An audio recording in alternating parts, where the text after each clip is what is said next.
ठाकरे शिंदे की लड़ाई बाप बाप पर आई। नमस्कार, आप देख रहे हैं दंगल, आपके साथ मैं हूं अंजना ओम कश्यप। महाराष्ट्र के सियासी दंगल में अब लड़ाई बाप बाप पर आ चुकी है। लड़ाई बाला साहब के नाम पर आकर टिक गई है। एकनाथ शिंदे गुट का दावा है कि उसके पास 2/3 विधायकों का समर्थन है, यानी 55 में से 38 विधायकों के समर्थन की वजह से वो ही असली शिवसेना के वारिस हैं। लेकिन उद्धव गुट आक्रामक है। उद्धव के करीबी संजय राउत ने तो यहां तक कह दिया कि जिन्हें चुनाव लड़ना है वो अपने बाप के नाम पर लड़े, बाला साहब के नाम पर ना लड़े। अब ऐसे में सबसे बड़ा सवाल कि आखिर कौन होगा बाला साहब का असली वारिस? किसके हाथ में जाएगी तीर कमान? किसकी होगी शिवसेना? इन्हीं पर होगी बड़ी बहस। लेकिन सबसे पहले सुन लेते हैं वो बयान जिसने महाराष्ट्र की सियासत को और गरमा दिया। लेकिन उससे पहले बड़ी खबर के साथ आज हम बुलेटिन की शुरुआत कर रहे हैं। आपको बता दें, ठाणे में शिंदे के घर के बाहर जुटे समर्थक, और ये जो शतरंज की बिसात बिछी है महाराष्ट्र में, शह और मात के खेल में अब शिंदे के समर्थन में जमकर हो रही है नारेबाजी। यानी समझ लीजिए किस तरह के टकराव की स्थिति बन रही है, क्योंकि इससे पहले पुणे से लेकर मुंबई तक हर जगह पर जितने बागी विधायक हैं उनके दफ्तरों पर तोड़फोड़ की तस्वीरें आई। और अब एकनाथ शिंदे के पोस्टर्स लेकर वहां पर समर्थन करने वाले लोग भी पहुंचे हैं। आशुतोष हमारे सहयोगी वहां से जुड़ रहे हैं। दोनों ही तरफ से भावनाएं चरम पर, और ये शिवसेना का चरित्र रहा है एक तरह से आशुतोष। कई बार प्रदर्शन उग्र हो जाता है, जैसा हमने देखा उद्धव ठाकरे गुट से, क्योंकि शिवसेना की तरफ से कई जगहों पर तोड़फोड़ हुई है। अब यहां शिंदे के घर के बाहर उनके समर्थक जुट गए हैं। बिल्कुल, शिवसेना कभी भी डिफेंसिव खेलती नजर आई नहीं आज तक। उसके राजनीतिक एक्सिस्टेंस से लेकर के आज की तारीख तक वो जानी ही अपने ऑफेंसिव अटैक के लिए जानी जाती है। लेकिन अब जब टूट हुई है तो शक्ति प्रदर्शन के साथ साथ ये भी दिखाने की कोशिश कि कौन किसके साथ है। अब आप देखिए कई जगहों पर हमले हुए हैं, उसके साथ साथ अचानक 48 घंटों में पूरी शिवसेना, उद्धव ठाकरे और उनके जो गुट के नेता हैं, उनका रवैया, उनके हाव भाव, बोलचाल, भाषा सब बदली है। ऐसे में भला एकनाथ शिंदे अपनी ताकत कैसे नहीं दिखाते? तो जो ठाणे है मुंबई से कुछ दूरी से आगे, ये जो जिला है ये एकनाथ शिंदे का गढ़ रहा है। यहाँ उन्होंने, अगर उद्धव ठाकरे के पास बाला साहेब की विरासत है तो यहाँ उनके पास आनंद दिघे की विरासत है, जो बाला साहेब के सबसे करीबी रहे। और इसीलिए अब आप देखिए कि बड़ी संख्या में उनके समर्थक यहाँ पर झंडा लेके डूबे। लेकिन उन्हें ठाणे का ठाकरे भी कहा जाता है कि अभी तक शिवसेना में जब भले दो फाड़, बिल्कुल बिल्कुल, इसीलिए तो कह रहा हूँ कि ये देखिए सबसे करीबी रहे। और आप देखिए कि झंडा यहाँ पर जो है वो शिवसेना का, ये वही शिव सैनिकों का अंदाज है, वही झंडा, वही निशान, वही पोस्टर। और अगर आप इस तस्वीर पर देखें जो लगे हैं कि यहाँ आपको आनंद दिघे की तस्वीर दिखेगी और एकनाथ शिंदे की तस्वीर दिखेगी, लेकिन साथ में बाला साहेब ठाकरे की भी तस्वीर है। नदारत कोई है तो उद्धव ठाकरे और आदित्य ठाकरे या उनके जो करीबी लोग हैं। इसीलिए जो दावेदारी पार्टी को लेकर के जो लड़ाई हो रही है वो अस्तित्व से ज्यादा पावर कंट्रोल की है। और जब ऑप्टिक्स की बात आती है तो अब लड़ाई दोनों ओर से, वहां तोड़फोड़ हो रही है। आपने राष्ट्रीय कार्यकारिणी की मीटिंग बुलाते हुए देखा तो ठाणे जो गढ़ है, यहाँ एकनाथ शिंदे के जो समर्थक हैं वो जुटे हुए हैं, ये दिखाने के लिए कि वो उनके साथ हैं। अगर समय हो तो मैं कुछ कार्यकर्ताओं से जो यहाँ जुटे हैं अंजना, उनसे भी बात करना चाहूँ कि इस पूरी लड़ाई में कार्यकर्ताओं की मुश्किल कहाँ खड़ी है, वो किसके साथ खड़े हैं, एकनाथ शिंदे के साथ या शिवसेना के साथ? एकनाथ शिंदे के साथ। और अगर शिवसेना की दो फाड़ होती है तब वो कहाँ जाएंगे, उनका राजनीतिक भविष्य कहाँ जाता है? साहब कहीं भी निर्णय, हम साहब के साथ, एकनाथ शिंदे साहब के साथ में हम लोग हैं। तो ये जैसा आपने जिक्र किया था कि चूंकि वो ठाणे के बाला साहेब ठाकरे थे, तो आज जो उनके समर्थक हैं वो उनके साथ खड़े हैं। ऑप्टिक्स की लड़ाई और एस्केलेट होगी, हमें ऐसे पूरे संकेत यहाँ से मिल रहे हैं। अंजना, बिल्कुल संकेत साफ है, और वो संकेत ये है कि अगर उधर से हमला होगा तो इधर से प्रदर्शन होगा समर्थन का। यानी ये सभी लोग इंतजार कर रहे हैं कि एकनाथ शिंदे का अगला कदम क्या होगा। कई खास मेहमान भी हमारे साथ जुड़ेंगे, लेकिन सबसे पहले आपको दिखा देते हैं और सुना देते हैं जरा, क्योंकि हमने सिर्फ आज संजय राउत की इस बोली पर शो का नाम रख दिया है। सुनिए क्या कहा है। उनके खिलाफ डिस्क्वालिफिकेशन के लिए उनको तो हो जाएगा, बताया है, तो मतलब उनको क्या वापस आना पड़ेगा? आने दो मुंबई में। उद्धव ठाकरे जी ने एक बहुत बड़ा स्टेटमेंट दिया है, अगर जो छोड़कर गए हैं वो लोग शिवसेना का नाम से भीख मत मांगे, और अगर वोट मांगते हैं तो अपने खुद के बाप के नाम पर मांगे। शिवसेना के बाप, हमारे बाप उद्धव बाला साहब ठाकरे के नाम पर मत मांगने का आपको अधिकार नहीं। आप अपने बाप के नाम से वोट मांग सकते, तो मांगे अपने बाप से और उनके नाम पर वोट। ये आज बोली निकली है कार्यकारिणी की बैठक के बाद। कई प्रस्ताव पारित किए गए हैं, जिसमें सबसे पहले यह कहा गया है कि उद्धव ठाकरे पर भरोसा है, उद्धव ठाकरे फैसला करें उन्हें क्या करना है। हमारे साथ कई खास मेहमान जुड़ रहे हैं, जिनमें कमलेश राय शिवसेना के संगठक हमारे साथ कुछ देर में जुड़ेंगे। विद्या चौहान जो कि प्रवक्ता है एनसीपी के, हमारे साथ जुड़ रही हैं। आचार्य प्रमोद कृष्णम जी हमारे साथ नेता कांग्रेस पार्टी के जुड़ रहे हैं। प्रोफेसर संगीत रागी पॉलिटिकल एनालिस्ट के तौर पर हमारे साथ जुड़ रहे हैं। आशुतोष दुबे पॉलिटिकल एनालिस्ट हमारे साथ इस पूरी चर्चा में शामिल होंगे। लेकिन अब जो बड़ी खबर है उसमें जो गुटों का हाल है वो जल्दी से आपको यहां पर ग्राफिक्स के जरिए जरा समझा देते हैं, जिससे आपको भी पता चल जाएगा कि अभी शह और मात के इस खेल में कौन कहां पर खड़ा है, कहां पर किसकी ताकत ज्यादा है। महाराष्ट्र में शह मात का जो खेल चल रहा है, बिसात आप देख रहे हैं बिछी हुई है। ऐसे में एकनाथ शिंदे गुट को झटका क्यों कहा जा रहा है? क्योंकि डेप्यूटी स्पीकर ने 16 बागी विधायकों को नोटिस दे दिया है। 27 जून तक की तारीख दी है और नोटिस थमा के उनसे जवाब मांगा है। तो अब इनको समझना पड़ेगा कि अगला कदम क्या करना है, क्योंकि इन्हें लग रहा था डेप्यूटी स्पीकर ऐसा नहीं करेंगे। 27 जून तक इन्हें जवाब देना है। शिवसेना जो है वो राष्ट्रीय कार्यकारिणी में फैसला लेती है। 4-5 बड़े प्रस्ताव जिसमें पास हुए हैं उसमें अनुपस्थित रहने पर लिखित में जवाब मांगा गया है। उसमें यह भी कहा गया है कि उद्धव ठाकरे फैसला ले, सख्त कार्रवाई हो बागियों के खिलाफ। उसमें यह भी कहा गया है कि हिंदुत्व और मराठा जो हमारी शक्ति है उस पर हम हमेशा तटस्थ रहेंगे। नहीं अगर मिलता है कोई जवाब बागियों से तो उनके खिलाफ कानूनी कार्रवाई करेंगे। मैं आपके साथ चौहान जी शुरुआत करना चाहती हूं, क्योंकि शिवसेना के जो प्रवक्ता है वो अभी तक जुड़े नहीं। विद्या जी, मेरा सवाल आपसे ये है कि ये लड़ाई उद्धव ठाकरे के खिलाफ नहीं है, ये महाराष्ट्र विकास अघाड़ी के खिलाफ है। उनका कहना है कि उद्धव ठाकरे का फैसला एनसीपी और कांग्रेस के साथ जाने का गलत था। वो आज भी कह रहे हैं, दीपक केसरकर ने आज भी, बागी विधायक ने कहा है कि हम आज भी शिवसेना से ही हैं, हम शिवसेना के ही हैं। इसका मतलब समझ रही हैं आप कि हर हाल में आप लोगों की सरकार तो ढाने की स्थिति में आ चुकी है, बिखर रही है। नहीं, मैं इसमें यही जवाब दूंगी कि इनको इसका पता 2.5 साल के बाद कैसे लगा। देखिए 2014 से 2019 तक शिवसेना और भाजपा साथ में थे। एकनाथ शिंदे जी को जब उनके जैसा नहीं मिला कुछ तो विरोधी पक्ष बन गए के नेता बन गए थे वो। मैं उनको याद दिलाना चाहती हूँ। और विरोधी एक और बड़ी खबर आ रही है, आज सुबह गुवाहाटी पहुंचे एकनाथ शिंदे, कल देर रात गुजरात गए थे एकनाथ शिंदे। ये बड़ी खबर इस वक्त आ रही है, आज सुबह गुवाहाटी पहुंचे हैं एकनाथ शिंदे और कल रात वो गुजरात गए थे।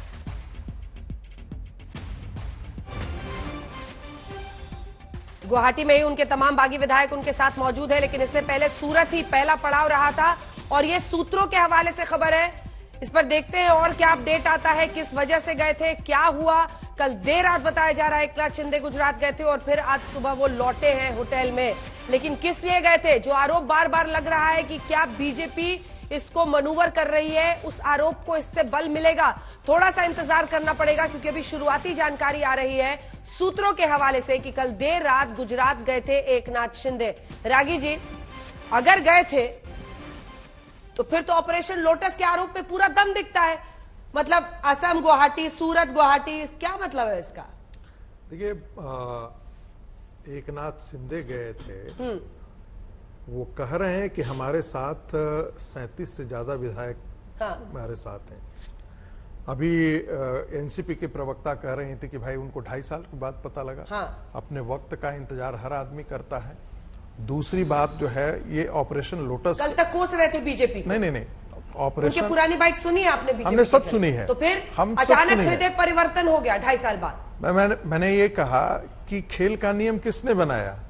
खेल का नियम तो उद्धव ठाकरे ने बनाया।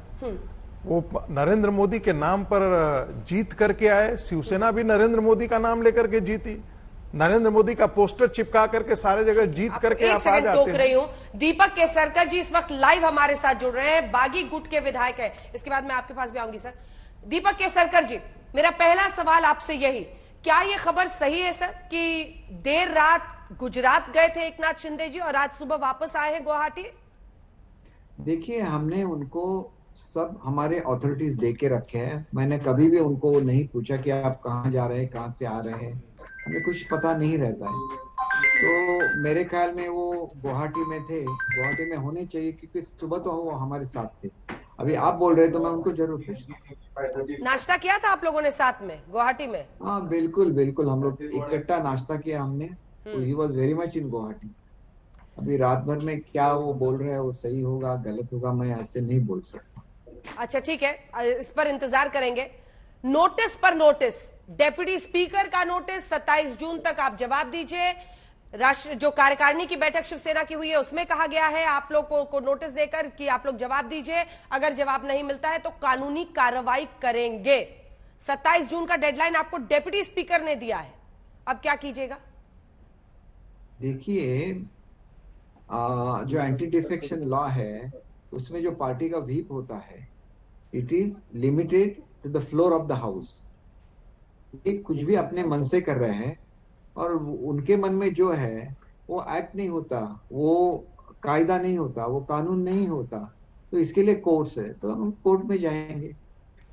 अगर अयोग्य घोषित करते हैं तो आप कह रहे हैं आप कोर्ट जाएंगे?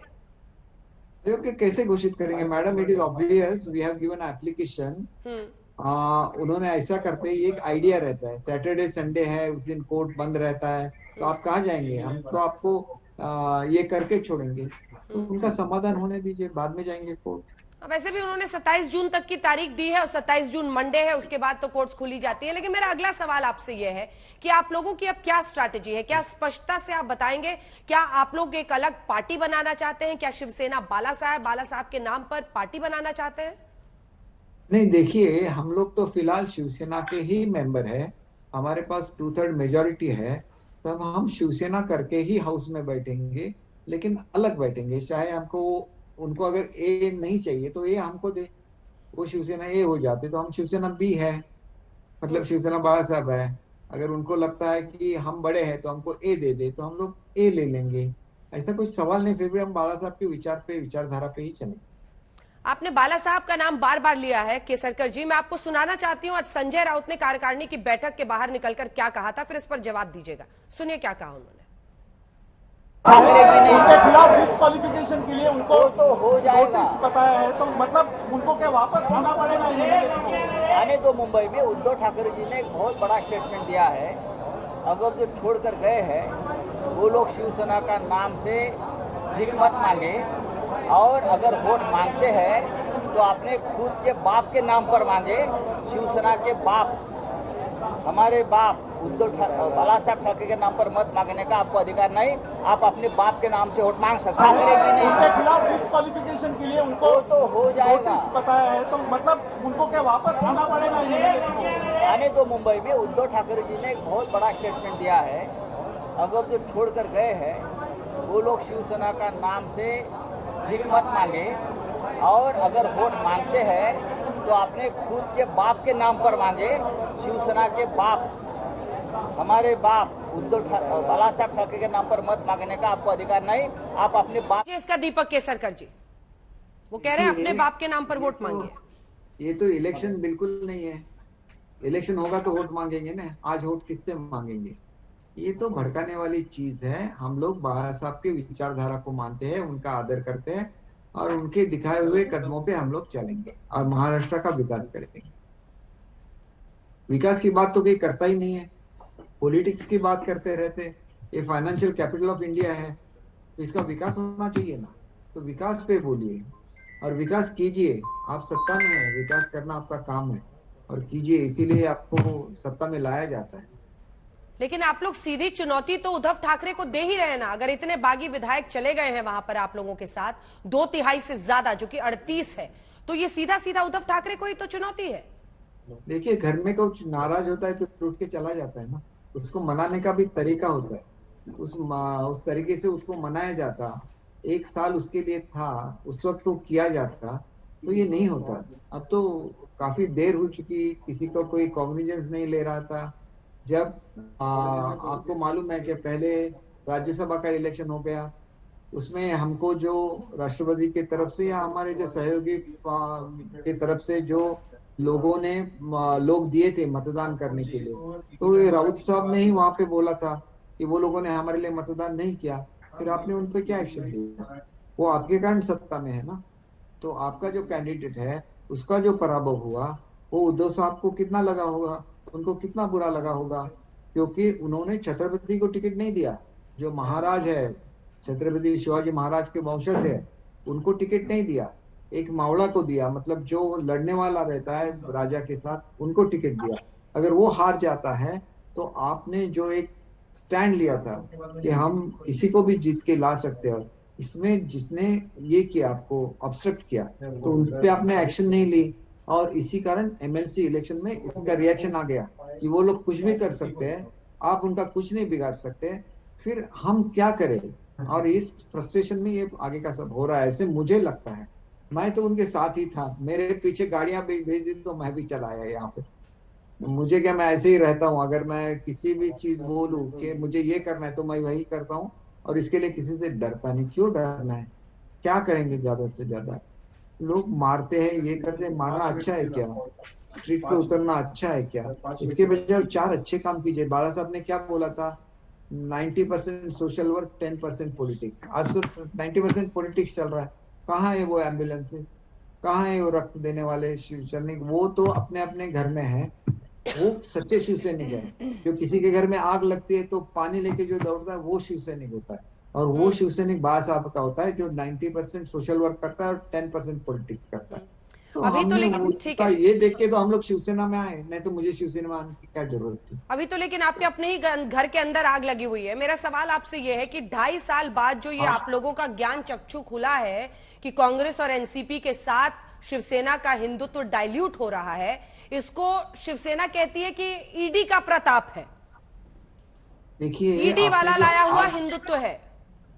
आपने जो आग लगाने की बात की, तो मैं जब लास्ट टाइम शिवसेना प्रमुख हमारे आदरणीय उद्धव जी से मिला, तो मैंने उसको एक ही सेंटेंस बोला था, साहब घर में आग लगी है, पहले उस आग को बुझाइए, बाकी सब आगे चल के हो सकता है। उस आग को बुझाइए, मेरी इतनी मांग थी, आग को बुझाइए, उनको लाइए, करिए, उनका क्या कहना है वो ये कीजिए।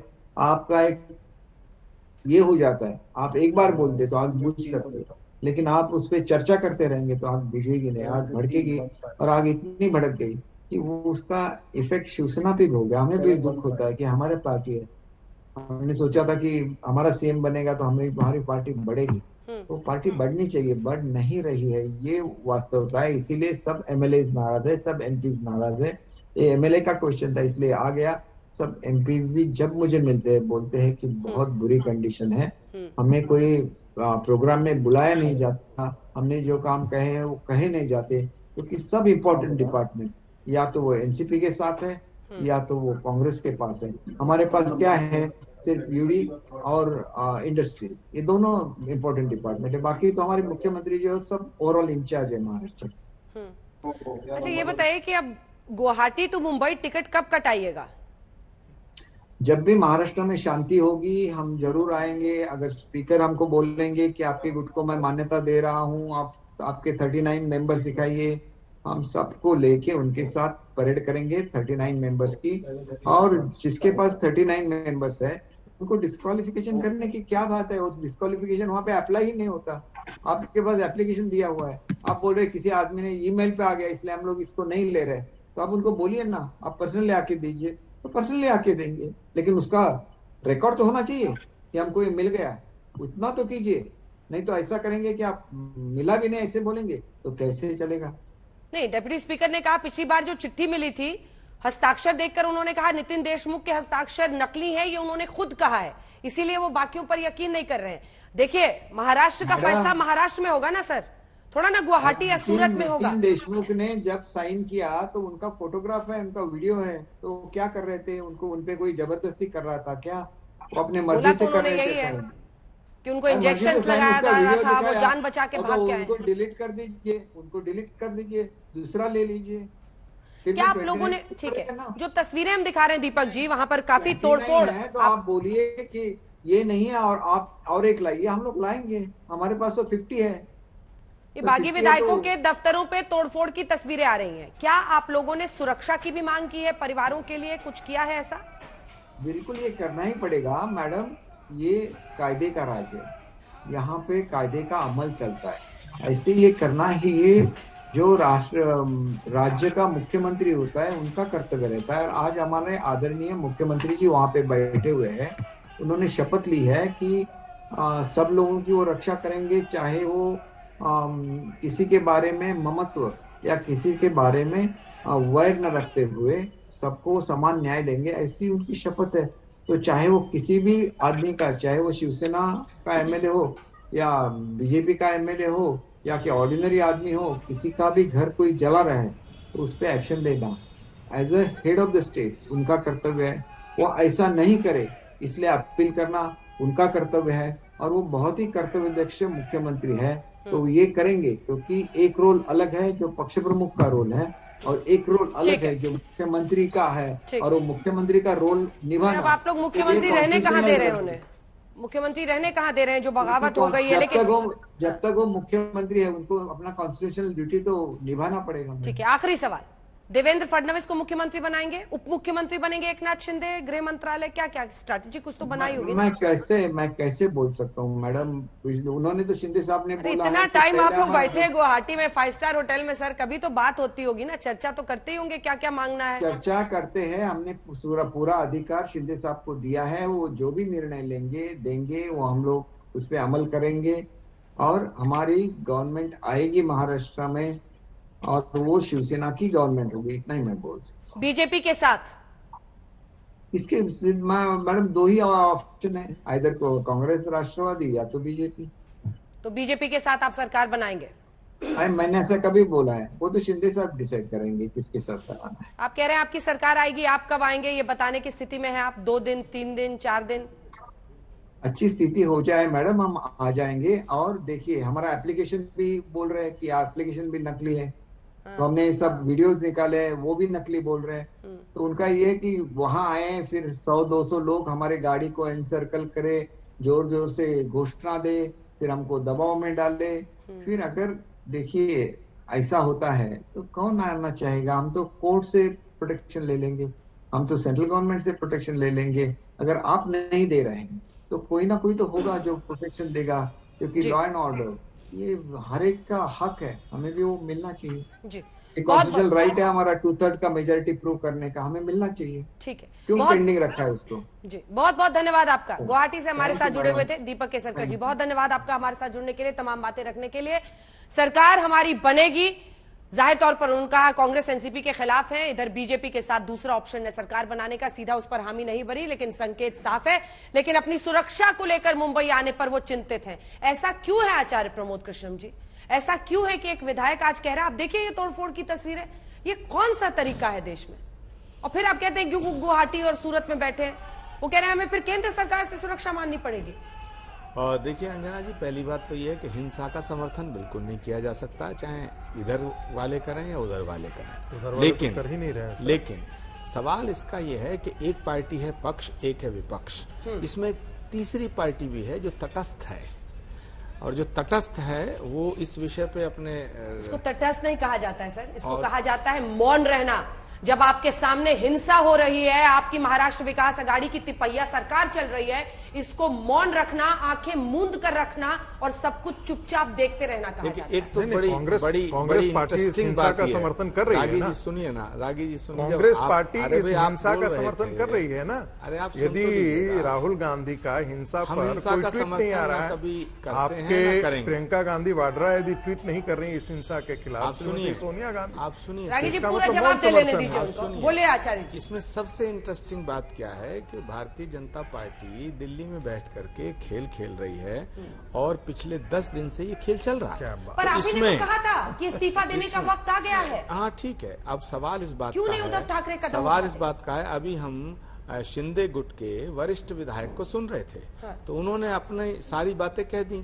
उन्होंने ये भी कह दिया कि साहब हम बाला साहब ठाकरे के अनुयायी हैं, उन्होंने ये भी कह दिया हम शिवसेना हैं, उन्होंने ये भी कह दिया हमारी सरकार बनेगी, उन्होंने ये भी कह दिया कि हमें कुछ पता नहीं। उन्होंने अभी सूचना आई कि साहब वो शिंदे साहब जो थे गुजरात गए थे, तो गुजरात क्यों गए थे? हो सकता है गुजरात में उनका होटल में कोई सामान वामान रह गया, उसे लेने गए होंगे, ये भी कह सकते हैं। और बीजेपी एकदम खामोश है। और इंटरेस्टिंग पॉइंट ये है कि राष्ट्रीय प्रवक्ता इस मुद्दे पे बीजेपी के कई दिन से मैं देख ही नहीं रहा हूँ, बड़े बड़े धुरंधरों को नहीं देख रहा हूँ। कह रहे हमारा इससे कोई लेना देना ही नहीं है। इनका बीजेपी का लेना देना जब मध्य प्रदेश के विधायक गए थे तब भी नहीं था शुरू में कि हमारा कोई लेना देना नहीं है। इनका मणिपुर में भी कोई लेना देना नहीं था, गोवा में भी कोई लेना देना नहीं था, इनका यहाँ भी कोई लेना देना नहीं है। लेकिन सबसे बड़ा लेना देना इन्हीं का है, क्योंकि अगर वहां सरकार इनकी बनती है तो इनके समर्थन से बनेगी। अगर शिवसेना अपने अस्तित्व को उद्धव ठाकरे जी नहीं बचा पाते हैं तो भी इनको कोई फर्क नहीं पड़ता है। वहां लड़ाई झगड़ा होता है तो भी इनको फायदा है।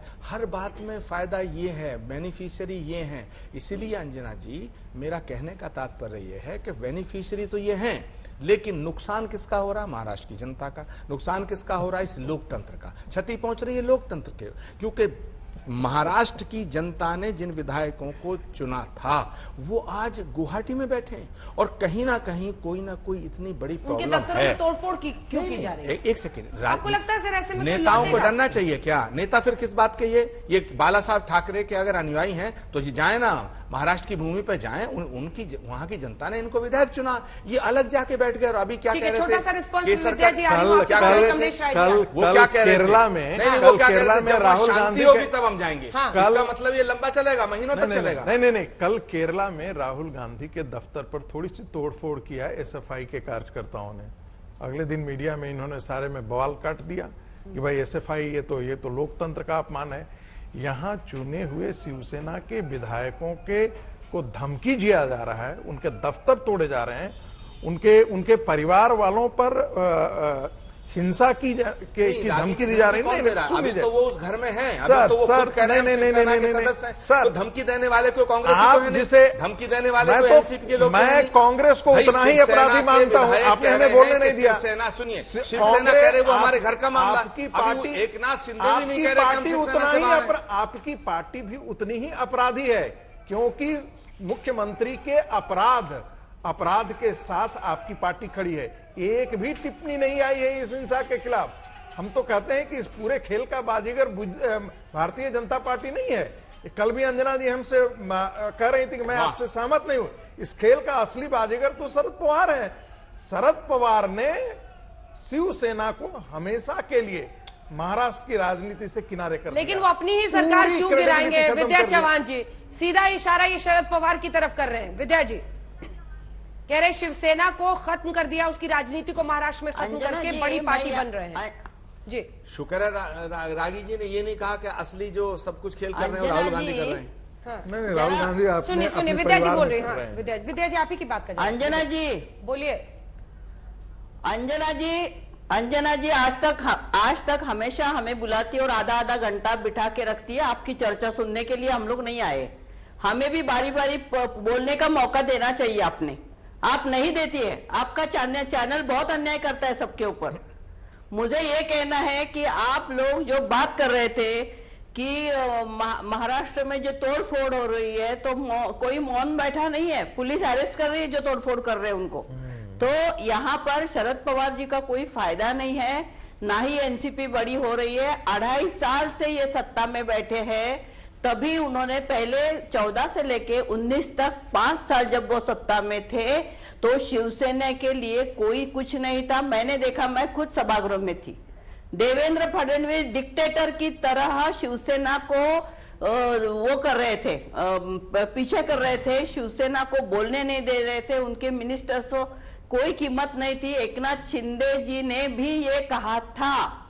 मैं उनको फिर से बोलना चाहती हूं कि एकनाथ जी शिंदे ने भी ये कहा था कि हमें शिवसेना वालों को न्याय नहीं मिलता है, वो घुटन हो रही है। और फिर उन्होंने जब हम लोगों ने जब महाआघाड़ी बनाई तो उसमें आए थे, एकनाथ शिंदे जी थे तब। लेकिन अभी क्या हुआ पता नहीं। एक सेकंड, दीपक केसरकर को आपने सुना? विद्या जी में क्यों गए? ठीक है, काउंटर क्वेश्चन है। गुजरात से क्यों चल रहा है? दीपक केसरकर को आपने सुना? इन्होंने महाराष्ट्र में रह के, अगर शिवसेना के सच्चे शिव सैनिक है तो यहाँ रह के वो कर सकते थे, लेकिन उन्होंने नहीं किया। उनमें हिम्मत नहीं है। 2 दिन में कुछ नहीं हुआ था, 2-3 दिन कुछ नहीं था, शांत था सब जी। उनको सब बुला रहे थे कि आप वापस आइए, वापस आइए, वापस आइए। मेरा सवाल सुनिए। जो खासदार संजय राउत है, उद्धव ठाकरे जी है, सबने उनको बुलाया। विद्या चौहान जी मेरा सवाल सुनिए। मेरा सवाल सुनिए, दीपक केसरकर को भी आपने सुना, वो कह रहे तमाम महत्वपूर्ण मंत्रालय ले ले, गृह मंत्रालय से लेकर सब एनसीपी ने ले लिया।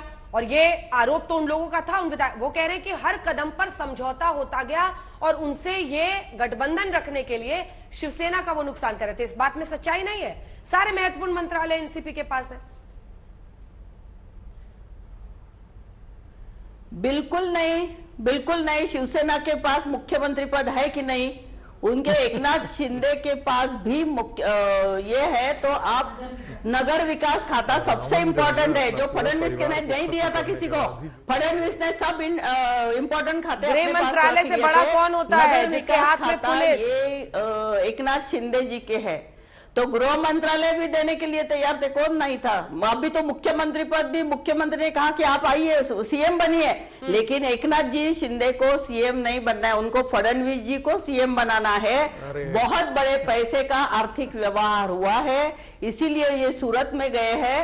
सूरत से सब कारोबार चल रहा है, इसके पीछे भाजपा के आका है सब लोग बैठे हुए, और ये चाहते हैं कि मुंबई, महाराष्ट्र सहित मुंबई हमारे हाथ में रहनी चाहिए। बहुत रेस्टलेस है ये लोग 2.5 साल से, क्या क्या बक रहे हैं, क्या क्या किरीट सोमैया क्या बोलता है, बातखड़कर क्या बोलता है, खुद फडणवीस क्या बोल रहे हैं, प्रवीण दरेकर क्या बोल रहे हैं, ये सब आप सुनिए एक बार।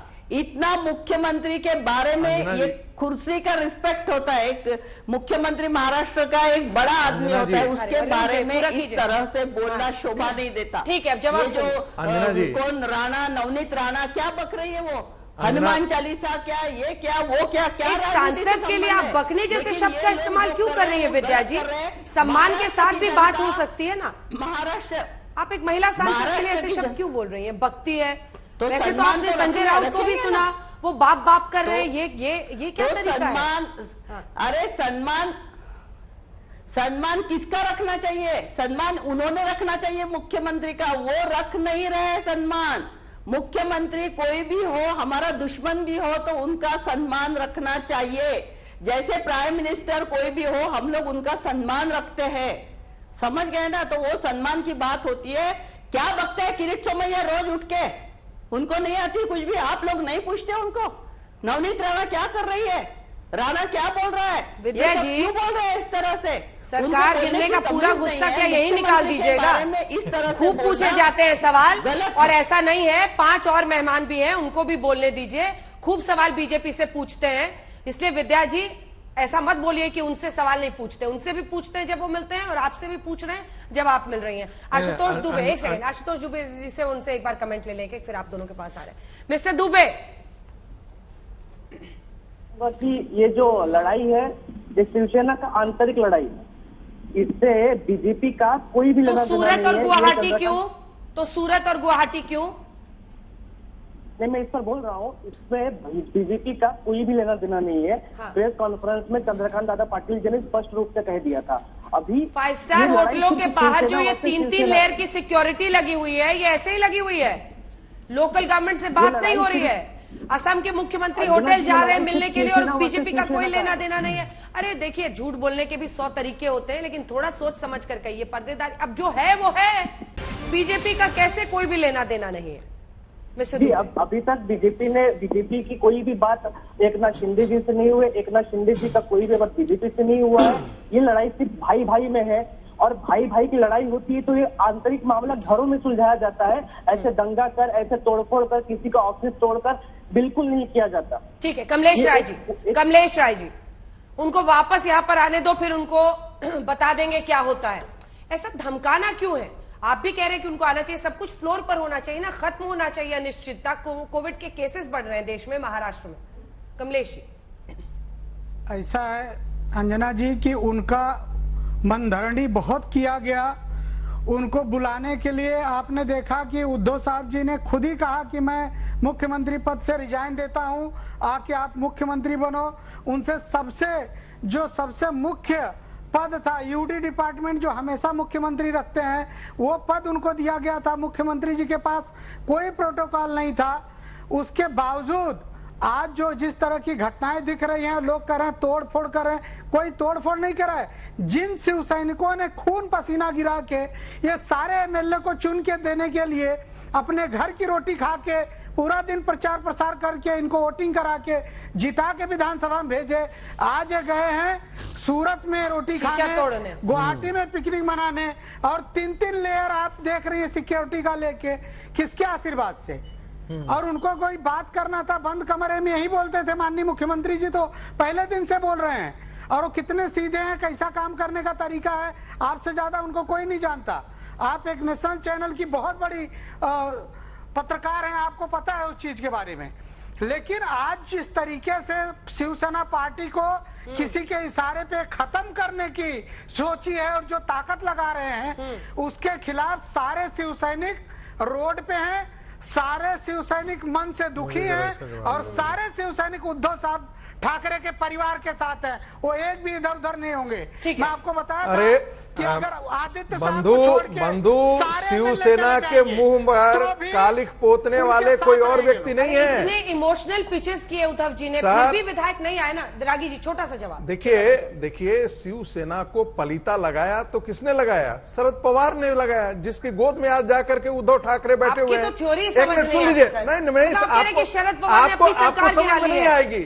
आज देखिए ना, रावण अंतिम बार युद्ध में अपने पूरे परिवार को लुटाने के बाद ही गया था, सबको मरवा कर गया।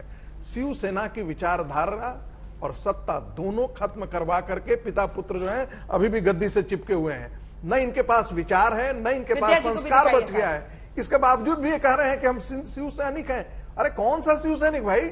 वो लोग शिव सैनिक नहीं है क्या, जिन्होंने अपनी पूरी जिंदगी खपा दी?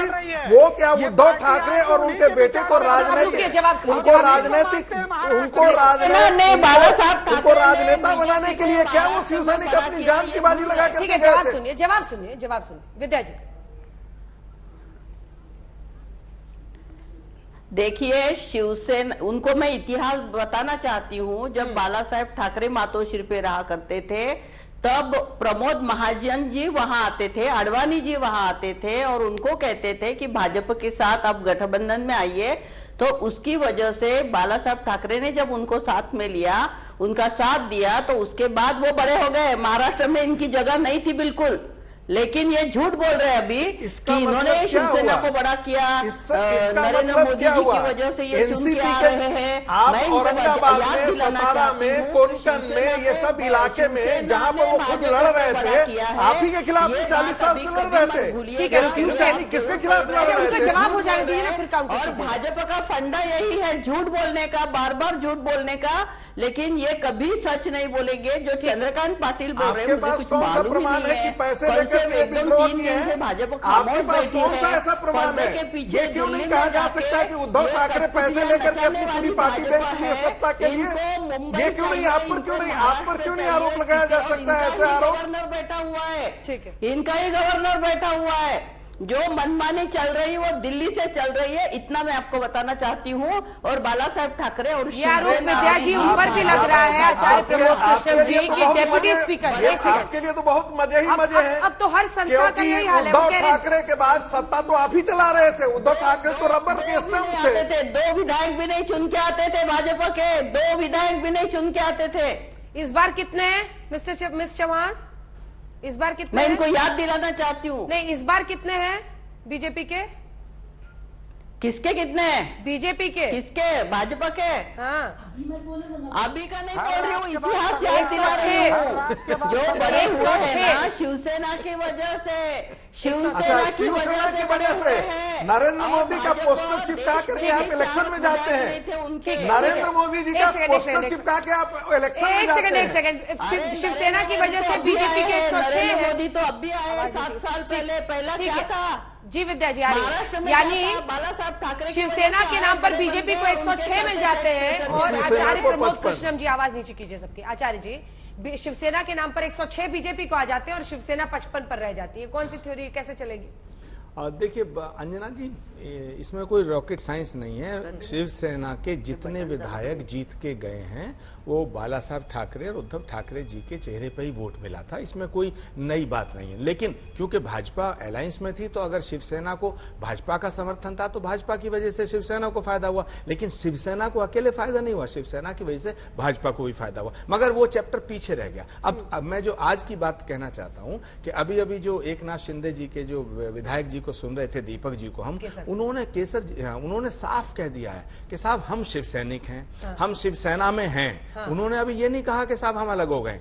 तीसरा पॉइंट उन्होंने क्या कहा कि हम तो साहब सरकार हमारी बनेगी। चौथी बात उन्होंने ये भी कह दी इशारों में कि साहब एनसीपी और जो साथ में उनके साथ ही बन सकती है। तो मुझे लगता है कि अभी कुछ भी क्लियर नहीं है। नुकसान किसका हो, मैं फिर कह रहा हूं, ये अलग बात है, लेकिन फायदा इसमें बीजेपी का हो रहा है। तो सारा खेल जो हो रहा है वो बीजेपी की वजह से हो रहा है। संगीत रागी जी कह रहे हैं, शरद पवार जी कर रहे हैं, बिल्कुल मैं सहमत नहीं हूं। कौन अपने घर को जलाएगा, कौन अपनी सरकार को गिराएगा। एक बात और मैं कह के अपनी बात खत्म करूंगा कि ये कह रहे हैं एकनाथ शिंदे जी कि अच्छे महत्वपूर्ण विभाग जो थे वो एनसीपी के पास थे। तो भाई इसकी शिकायत तो आपको चीफ मिनिस्टर से करनी चाहिए थी, मुंबई में बैठ के बात करनी चाहिए थी। मुंबई में बैठ के बात करनी थी, तो उसके लिए गुवाहाटी जाने की क्या जरूरत थी? गुवाहाटी जाने की क्या जरूरत थी? कमलेश, दिन भर एकनाथ शिंदे साहब दिन भर मातोश्री में रहते थे और उनके लिए कोई अपॉइंटमेंट की जरूरत नहीं थी। क्या बात। संजीव शिरस्कर नाम है उनका, उन्हीं के जिस विधायक ने ये चिट्ठी लिखी है, कमलेश जी जानते होंगे आप उनको, जिन्होंने ये चिट्ठी लिखी है। उन्होंने कहा टाइम ही नहीं देते थे मिलने को, कांग्रेस और एनसीपी वाले मिल लेते थे, हमें अयोध्या नहीं जाने दिया। जिन विधायक ने ये चिट्ठी लिखी है वो तो कुछ सोच समझ के लिखे होंगे ना। अंजना जी, उन्हें अयोध्या जाने से तो शिवसेना ने रोक दिया, उद्धव ठाकरे ने रोक दिया, और गुवाहाटी जाने से नहीं रोक पाए। ये कैसी विडंबना है? हम लोग वहां तैयारी किए थे, कोई किसी को रोका नहीं गया था। और अयोध्या जाने के लिए किसी हिंदू को कोई रोक सकता है? नहीं रोक सकता। यहाँ पे रही बात अपने स्वार्थ की, थोड़ा तो ईडी ने सबको दबाया है, दूसरे आप सबको पता है ये लोग पहले क्या हनुमान जी का प्रताप है। आपकी पार्टी के 29 के 39 लोग ऐसे हैं जिन्होंने ऐसे काम किए कि ईडी के नोटिस से डर जाए। हनुमान जी का पाठ नहीं होने देंगे तो यही सब होगा। नहीं राय साहब, एक सेकंड, लेकिन अंजना जी एक बात तो इसमें बड़ी इंटरेस्टिंग ये भी आ रही है ना कि 46, 45, 50 एमएलए गुवाहाटी बैठे हैं 10 दिन से, वो महाराष्ट्र क्यों नहीं आ रहे हैं? आखिर कौन सा डर है? आपको दिखाई नहीं दे रहा महाराज जी? अरे भाई, तो शिवसेना के परिवार के ही तो लोग हैं। जो लोग गुंडागर्दी कर रहे हैं वो भी शिवसैनिक है आपके हिसाब से। लोग भाग गए, गुंडागर्दी के साथ साथ मुख्यमंत्री के अंदर काम करने वाला पुलिस फोर्स भी तो अभी उनके साथ है। आप जरा उद्धव ठाकरे मुख्यमंत्री से अपना इस्तीफा दे दें और देखिए वो शिवसैनिक आते हैं या नहीं। ये सारे गुंडे रुक जाएगी। वो गुंडे चीफ मिनिस्टर करवा रहे हैं, इतने उनके बेटे करवा रहे हैं। कभी वो किसी को नहीं बोलते। क्या बात करते हैं? कौन सा आप, यदि वो शिवसैनिक हैं तो जाकर के उनके घरों को और उनके दफ्तरों को आप आग क्यों लगा रहे हैं? इस तरह की बात नहीं कर पाते। आप आग क्यों लगा रहे हैं साहब? आग क्यों लगा रहे हैं? वो शिवसैनिक नहीं है क्या? लेकिन चूंकि चूंकि उद्धव ठाकरे और उनके बेटे ही शिवसेना नहीं है, ये बपौती नहीं है उनकी। शिवसेना एक विचारधारा है, वो बाकी अन्य क्षेत्रीय पार्टियों जैसी नहीं है। आप यदि दरबारी संस्कृति में जी रहे हैं तो बहुत आपको मुबारक हो। वो शिवसैनिक शिवसेना है जो हिंदुत्व की लड़ाई लड़ रहा है। ठीक है, विद्या जी से बड़ी बात कर रहे हैं। एक कमेंट विद्या जी से। उन ताकतों के साथ खड़े हो गए जो अफजल खां की बरसी मनाते हैं। देखिए मैं विद्या जी, ठीक है राय साहब, ठीक है विद्या जी। देखिए, मैं इतना ही बताना चाहती हूँ कि उद्धव जी के बारे में ये जो बोल रहे हैं कि रेजिग्नेशन दो, ये करो, नहीं देंगे। आपके पास अगर विधायक की शक्ति है, ज्यादा विधायक है, एक पूरा 2/3 मेजोरिटी है, तो आप फ्लोर पे आइए और हमें दिखाइए कि आपके पास कितने हैं। समझ गए ना? जब आप बताएंगे, आंकड़ा आपका सिद्ध होगा, तो उसके बाद रेजिग्नेशन देना है या नहीं देना है। टेक्नोलॉजी बदल गया है, वीडियो कॉन्फ्रेंसिंग भी हो गई। मुंबई जजमेंट बहुत पहले आया था जब वीडियो कॉन्फ्रेंसिंग का नहीं आएंगे। ये गुंडागर्दी में आना चाहिए किसी को। कौन सभ्य आदमी जाकर के मुंबई में आएगा? कौन सभ्य आदमी आना चाहेगा मुंबई में जहाँ पर इतनी बड़ी गुंडागर्दी हो और मुख्यमंत्री के नेतृत्व में गुंडागर्दी चल रही हो? गलत बात है। गृह मंत्रालय तो एनसीपी के ही पास है ना विद्या जी, स्थिति को तो रोकना पड़ेगा ना। अगर विधायक ये कह रहे हैं हमें डर है, हमें अपने परिवारों के लिए डर है, स्थिति को तो नियंत्रित रोका कीजिए। ही है। मैंने खुद देखा है, किसी कोई पत्थर मार रहा है तो पुलिस उसको मारने नहीं दे रही है, पकड़ के लेके जा रहे हैं। लेकिन ये महाराष्ट्र है, यहाँ किसी की गुंडागर्दी नहीं पड़ेगी, समझ गए ना।